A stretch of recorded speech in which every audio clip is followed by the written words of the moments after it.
monde, j'espère que vous allez bien. Alors on se retrouve aujourd'hui pour une vidéo carte de vœux vintage. Voilà, donc vous êtes très nombreux à m'envoyer des cartes de vœux, donc je vous réponds comme je vous avais dit. Et pour faire une petite pause également parmi les nombreuses vidéos boîte aux lettres, voilà, je voulais faire une petite carte avec vous. En utilisant notamment ce Biggs machine à écrire que j'ai reçu du calendrier de l'Avent de ma sourisette. Il est juste superbe. Donc ça, on va l'utiliser. Mais également le tampon de fond que j'avais choisi pour notre collaboration avec Anina Craft. Donc une boutique sur AliExpress qui est très très jolie aussi. Donc Journal de Paris avec ses magnifiques horloges, les aiguilles, etc. Donc si vous êtes intéressé, je vous remets le lien de la boutique ainsi que de ce tampon en barre d'informations. Comme ça, vous n'aurez pas besoin de le chercher. Voilà, donc il y aura de l'embossage à chaud, il y aura du tamponnage, des découpes, du collage, etc. Je sais que je vais utiliser différents produits que vous n'avez pas forcément. Donc vous allez peut-être pas pouvoir reproduire à l'identique cette carte, mais voilà, c'était pour passer un petit moment avec vous et puis vous montrer comment j'utilise ce que j'ai reçu. Voilà, donc c'est parti. Alors, donc pour ma base, qui est juste là, je vais utiliser de la cartonnette beige, vu que c'est une carte vintage qui fait 10,5 par 15. Et je vais donc utiliser ce tampon-ci pour faire le fond. Voilà, alors ça je mets de côté. Alors, je vais utiliser donc la tresse à tampon. Donc le tampon est déjà mis en place. J'ai mis les aimants ici de façon à savoir où je dois placer mon cardstock. Donc je le place comme ça. Voilà. Donc ça, je sais que je dois le mettre ici. Non, le décaler un tout petit peu. Voilà, je veux vraiment que le tampon fasse tout le... apparaisse sur tout le cardstock. Voilà.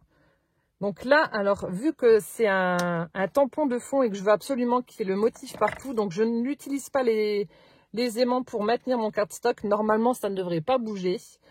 J'ai déjà fait d'autres cartes, mais normalement, ça ne devrait pas bouger. Et ensuite, je vais utiliser donc cette distress, la Distress Oxide Grand Espresso, pour faire mon tamponnage.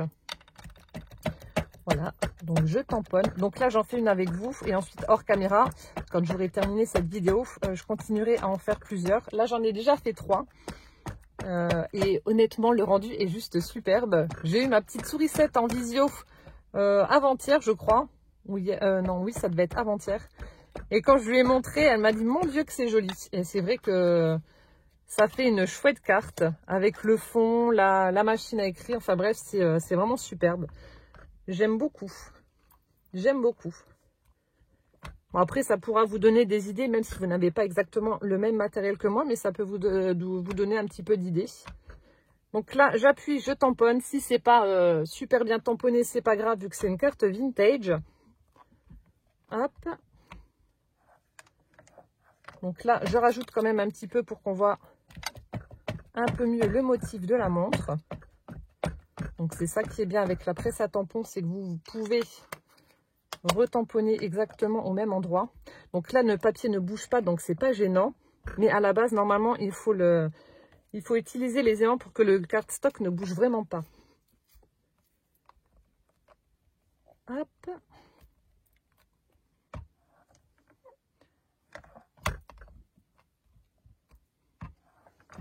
Voilà, donc là, on est pas mal du tout.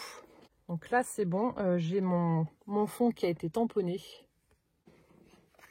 Hop, je retire ma planche. En attendant que mon encre sèche, je vais passer à la découpe de ma machine à écrire. Alors, en fait, ce que je vais faire, je vais prendre donc du papier noir pour faire la découpe entière de la machine. Et ensuite, cet élément-là, je vais le refaire en noir, mais je vais également le faire en craft pour récupérer les petits éléments-là que je mettrai pour faire ma machine à écrire. Donc, je vais vous montrer. Vous n'avez peut-être pas compris ce que j'ai voulu dire, mais je vais vous montrer. Donc là, je prends ma toga. Donc, à savoir que les Biggs, ce sont des grosses matrices comme ça, assez épaisses. Et en fait, le dies, vous avez de la mousse. Le dies se trouve au niveau de la mousse. Vous avez la découpe là, mais lorsque vous appuyez, on sent bien le motif de la découpe. Et avec la toga, ça va tout seul.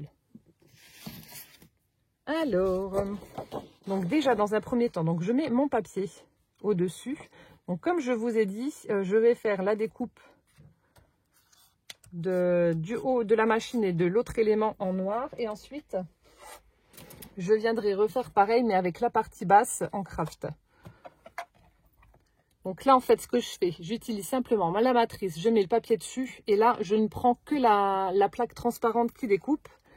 Je règle ma machine sur 17 et je la passe. Je passe la matrice hop, dans la machine.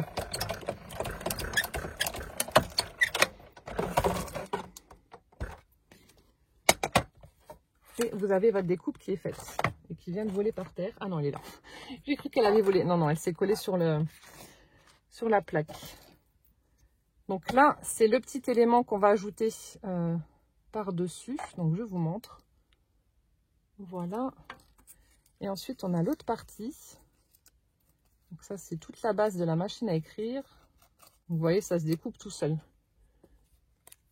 Voilà, donc ça viendra se mettre là ensuite. Et après, donc je vais faire une découpe de cette partie-là avec du papier craft pour récupérer les petits éléments là. Donc les deux arrondis et la grande barre là pour les mettre, pour apporter un petit peu de couleur et de relief à ma machine à écrire lorsque je vais faire le montage. L'assemblage plutôt, pas le montage. Donc là, je vais simplement prendre un petit morceau, une petite chute de craft que j'ai. Donc là, je prends le papier craft. Alors, j'ai utilisé les papiers de ce bloc de chez Action pour faire mes découpes. Comme ça, vous savez. Donc, je vais mettre simplement en bas mon papier craft. Je remets ma plaque transparente. Donc ça, je vais baisser ici. Et je repasse tout ça dans la Toga.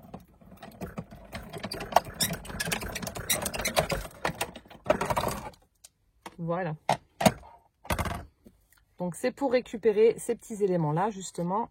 Alors celui-ci, le petit et la barre. Donc cette partie là, je ne la jette pas, je vais quand même la garder si jamais je veux faire des machines à écrire en craft. Et voilà, donc là j'ai plus besoin de mon Biggs, je peux l'enlever et j'ai plus besoin de ma Toga non plus. Hop là. Ensuite, donc ce que je vais faire, en utilisant mon embout mousse, je vais simplement ancrer les petites parties en craft là. Donc vraiment très légèrement.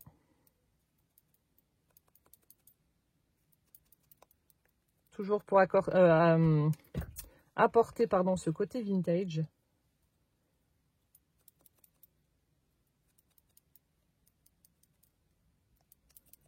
Voilà.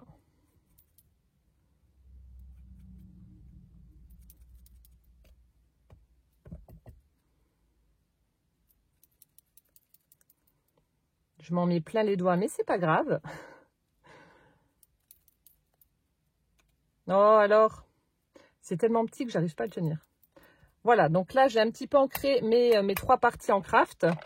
Et ensuite, ce que je vais faire, donc là la machine à écrire comme ça est très jolie, mais bon, ça n'a pas d'âme, c'est plat, c'est fade. Donc ce que je vais faire, je vais prendre la patine Stamperia. Donc vous savez, c'est celle que j'avais reçue lors de mon partenariat avec Horizon Créatif.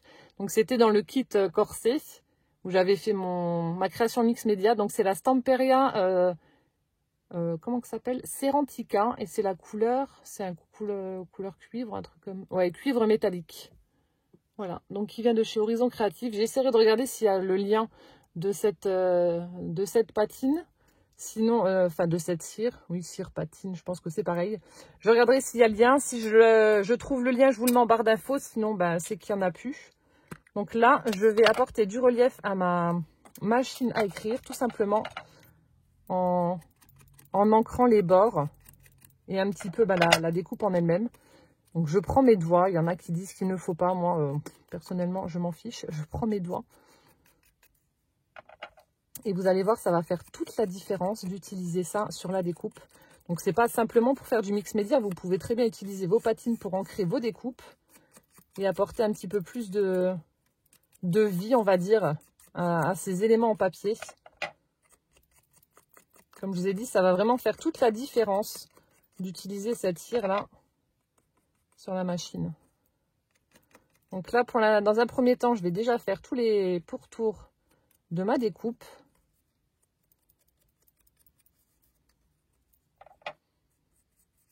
Et ça sent divinement bon.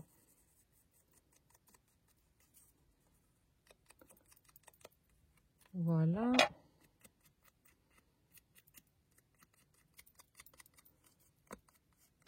Donc là, le pourtour a été fait. Donc je vais faire les petits éléments que l'on voit là. Également, si je dépasse, c'est pas grave, c'est voulu.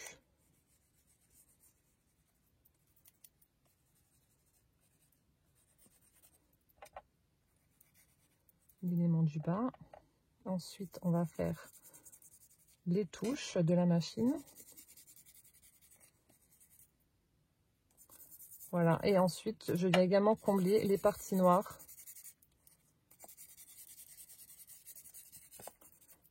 Et là, voilà ce que ça donne déjà dans un premier temps. Je ne sais pas si on va bien voir quand même, je pense, en vidéo. Donc, j'essaie de vous tourner ça dans tous les sens pour que vous ayez la bonne lumière. Et vous voyez, ça fait vraiment très joli. Je vais faire pareil avec cette découpe-là que je vais superposer par la suite.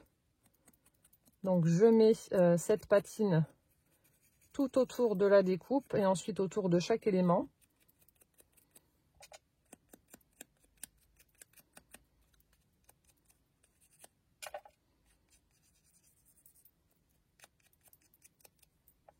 Après, si vous ne faites pas de mix média, voilà, le fait d'avoir une patine, je pense que c'est quand même bien dans ces affaires de scrap.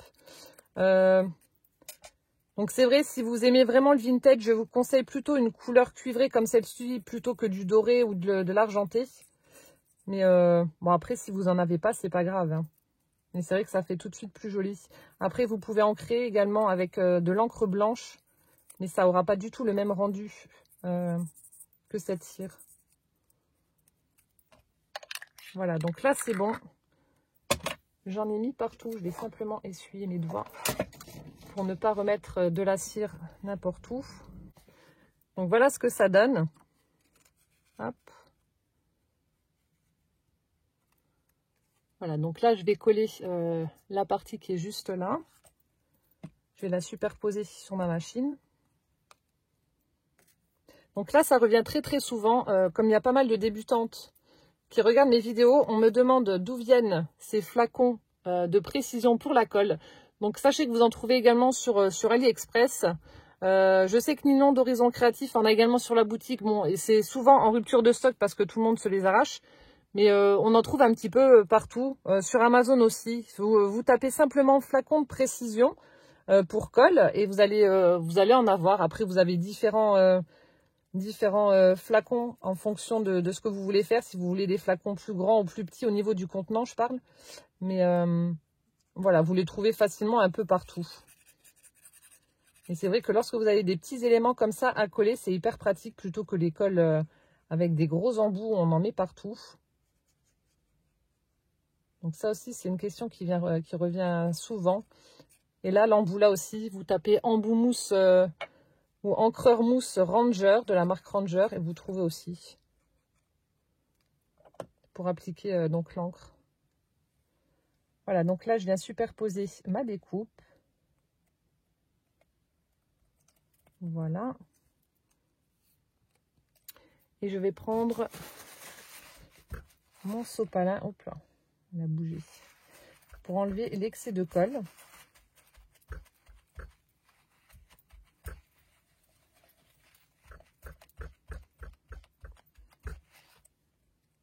Et voilà ce que ça vous donne. Donc c'est quand même beaucoup plus sympa que tout en noir. Voilà, ça fait quand même un peu plus vivant. J'aime beaucoup le rendu avec la cire. Hop, ensuite, donc je vais déjà coller les deux arrondis qui sont juste en bas. Et ensuite l'autre, je viendrai le mettre après. Je vais vous expliquer pourquoi.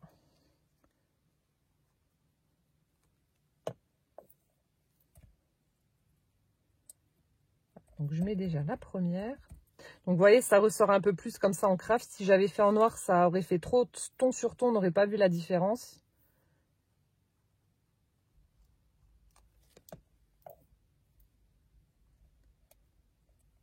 Voilà.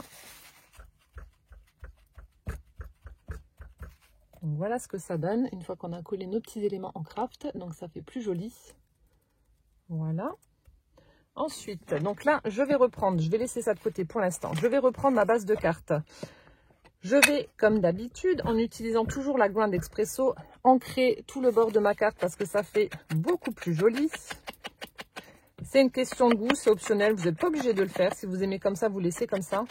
Mais moi, je préfère toujours ancrer mes cartes. Je trouve que ça porte un petit plus.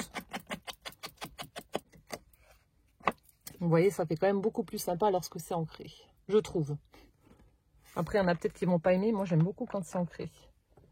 Hop là. Ensuite, donc une machine à écrire sert à écrire, bien entendu. Et donc là, donc, je vais la superposer ensuite là sur ma carte. Mais je vais d'abord, donc là, je vais faire... Attendez, je vais mettre la petite découpe là. On va faire de l'embossage à chaud sur un petit morceau de cardstock comme ceci. Alors, je vais utiliser, donc vu que c'est des cartes de vœux, comme je vous ai dit, que je vais faire pour vous répondre, je vais utiliser ce tampon de chez Denim Tampon. Donc, bonne année avec ce joli cadre. Voilà. Donc, je vais faire de l'embossage. Alors, pour ce faire, je vais prendre donc la Versamark. Mon tampon est ici, vu que j'ai déjà fait des cartes, comme je vous ai dit. Donc, la Versamark, c'est une encre transparente collante qui va permettre de faire adhérer cette poudre à embosser qui va fondre lorsque l'on va la chauffer. Hop, petite piqûre de rappel. Donc, vous voyez, c'est transparent. Donc, j'applique la Versamark sur mon tampon. Donc, veillez à bien nettoyer votre tampon, par contre, une fois que vous avez terminé. Sinon, vu que c'est une encre collante, voilà, sinon ça va abîmer vos tampons. Donc, vous faites votre tamponnage et ensuite, vous nettoyez directement. Hop là. Donc, je referme. Donc, là, c'est le cardstock, vous savez, des blocs comme ça de chez Action. Donc, j'ai pris le crème. Voilà.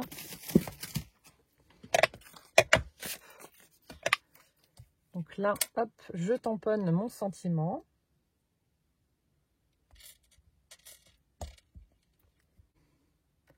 Je pense qu'il y en a partout. Voilà. Et ensuite, donc, je vais utiliser la poudre embossée, la Distress Embossing Glaze, je ne sais pas comment on dit.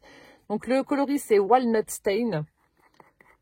J'adore cette poudre. Ça fait un effet vernis sur l'embossage. C'est juste...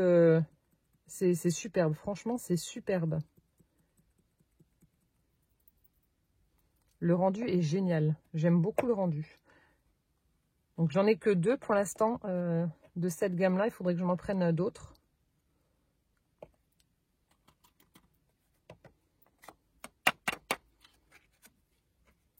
Donc, voilà. J'ai mis la poudre sur mon tamponnage. Hop. Je vais juste enlever. Voilà. Et donc, maintenant, je vais simplement...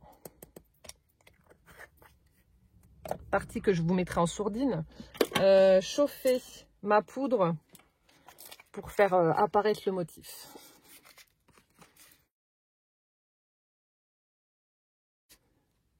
Ça fait vraiment un rendu vernis, c'est vraiment super sympa, j'aime beaucoup.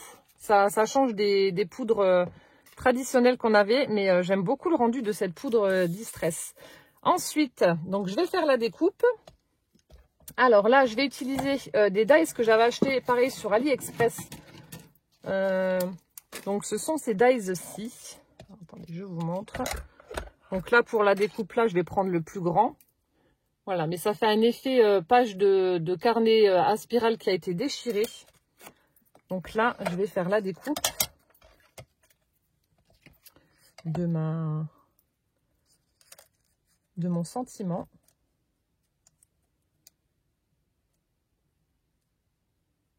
Donc j'essaie plus ou moins de centrer, hein.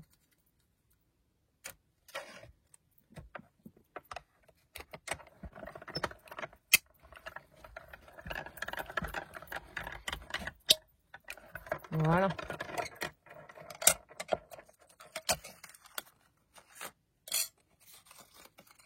Donc voilà ce que ça nous donne. Voilà. Ensuite, donc là pareil, je vais également ancrer. J'enlève ça. Je vais ancrer ma découpe pour que ça fasse plus joli.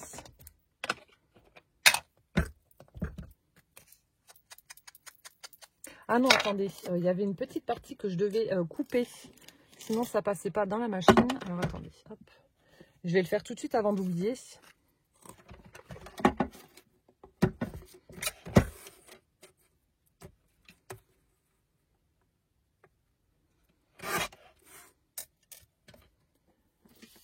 Voilà, donc là, c'est bon. Je vais juste vérifier si ça passe. Ouais, c'est bon. Donc là aussi, on me le demande assez souvent. Donc cette guillotine, je l'avais achetée sur Amazon. Donc c'est de la marque Wesen Creative. Je ne sais pas si elle est toujours disponible ou pas. Ça doit faire un peu plus d'1 an que je l'ai. Elle est vraiment géniale. Mais je pense que les autres guillotines doivent se valoir. Celle-ci est très bien. Après les autres, je ne sais pas. Mais je pense que ça doit être à peu près tous. Elles doivent être à peu près toutes pareilles. Donc là, c'est bon. J'ai la bonne dimension. Donc je vais pouvoir ancrer ma découpe.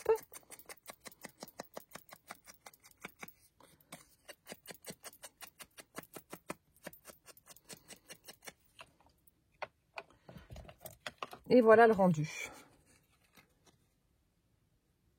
Hop là.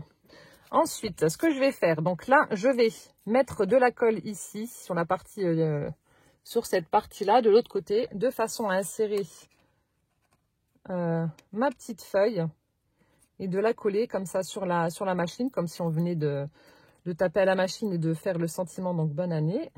Voilà. Donc, je mets de la colle ici.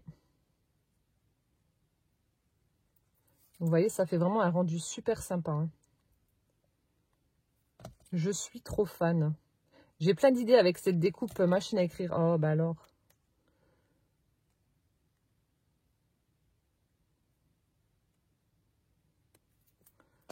Est-ce que c'est bon ou pas? C'est toujours quand on fait une vidéo que le truc se bouche.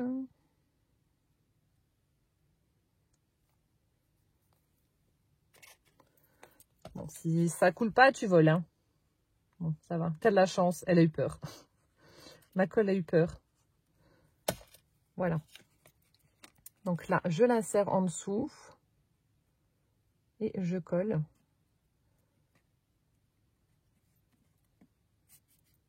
Plus ou moins droit également. Vu que c'est vintage, si c'est pas super droit, c'est pas très grave. Voilà. Et ensuite, donc c'est là que je vais mettre de la colle sur la petite partie de papier qui me reste pour pouvoir coller cette partie-ci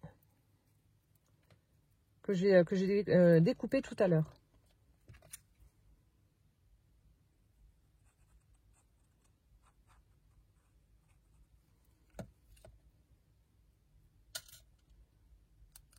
Voilà.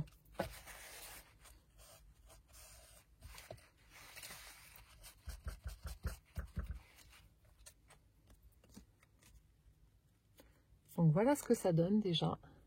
Vous avez vu, c'est super sympa. Je vais utiliser ma mousse 3D pour mettre ma machine en relief sur la carte. Et ensuite, bon, on aura terminé. Hein. On aura quasiment terminé. Donc ça aura été assez rapide, mais c'était voilà pour faire une petite coupure dans les vidéos boîte aux lettres et puis bah, pour vous montrer un petit peu ce que je fais en utilisant donc ce que j'avais reçu.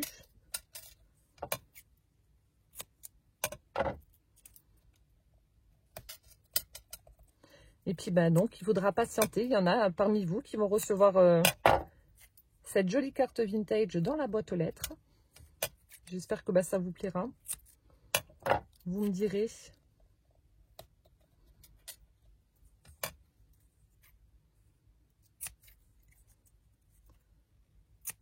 Donc là, je coupe plusieurs petits morceaux de mousse 3D que j'applique directement sur ma machine. Je vais en mettre un là et puis hop. Ce sera parfait. Voilà.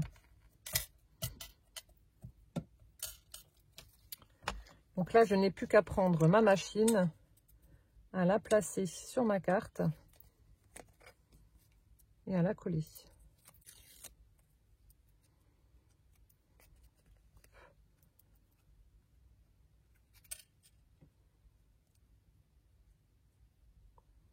Voilà, donc là, je la positionne et ensuite, hop, j'appuie. Alors volontairement, j'en ai pas mis sur le haut de la feuille là parce que je veux qu'elle reste amovible comme si c'était une feuille, voilà, qu'elle allait sortir de la machine à écrire. Mais elle tient quand même vu que j'ai mis quand même de la mousse 3D à la base de la découpe. Et ensuite, je vais terminer en mettant donc des petits drops avec le nouveau drop. C'est la couleur donc Caramel Cream. Hop là, donc j'en mets 3 en haut et 3 en bas. En général, je les mets toujours par 3.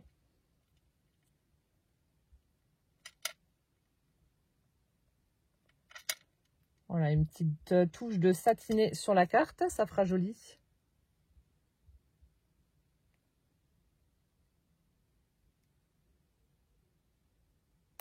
Et voilà,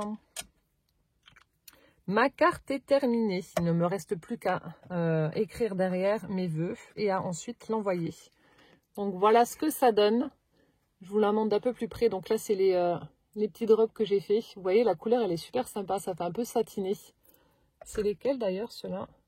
C'est les Crystal Drops. Parce que je sais qu'il y en a il y a différentes appellations. Donc ceux-là, ce sont les Crystal Drops. Ça fait un chouette rendu. Donc voilà ce que donne la carte en utilisant donc le tampon de fond qui vient de chez Alina Craft. Donc comme je vous ai dit, je vous remets le lien en barre d'infos. Et en utilisant également le Biggs 6X Team Halls que m'a offert ma sourisette à Noël. Je suis vraiment ultra fan de cette carte. Je trouve que le rendu est vraiment top. Ça fait vintage à souhait. Le fait d'avoir mis de la patine sur la machine à coudre, non, la machine à écrire, pardon. Voilà, ça apporte vraiment un petit plus à la découpe. Ça fait vraiment super sympa. Et je suis trop contente. J'espère que celles qui la recevront seront contentes également. Donc j'en ai fait plusieurs. Je vais continuer à en faire parce que j'ai encore du pain sur la planche pour vous répondre vu que vous avez été très nombreuses. Mais j'espère que ça vous plaira. Voilà, écoutez, moi j'attends vos avis en commentaire. N'hésitez pas à me dire si vous avez aimé cette carte vintage ou pas. Voilà, et en attendant donc la prochaine vidéo, portez-vous bien surtout. Plein de gros bisous et puis à bientôt. Ciao, ciao!